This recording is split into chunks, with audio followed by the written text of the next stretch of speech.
So hello and as always, welcome back to Learning MG. So many of you have been asking me how can I spot a fake actual 50 euro note. So it's very easy to do, but if you haven't got any actual material other than your hands and your eyes, you can see right here that you've got the actual 50 pound or 50 euro note. It's a little bit different. You've got here some sort of, let's say, rugosity. It isn't like a normal paper which you write stuff on. You've got here the actual glaze of the metal-ish plate, which is kind of different, as you can hear.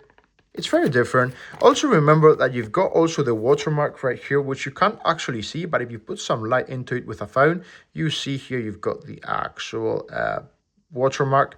The same can be applied on the other side. You can also see it all the way around. Then here you've got also another watermark, which you can see right here in the middle. If you put some actual light on, you'll also see it right here.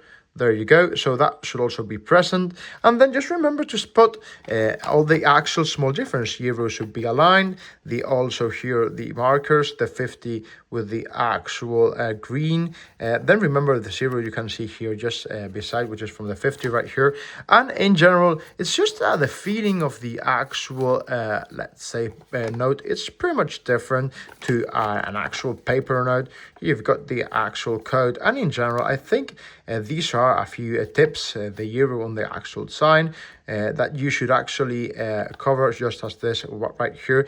I would strongly recommend that if you want to spot it, get a 50 note that you actually know that it isn't fake, and then just compare it, and it's really much easier to spot the fake ones.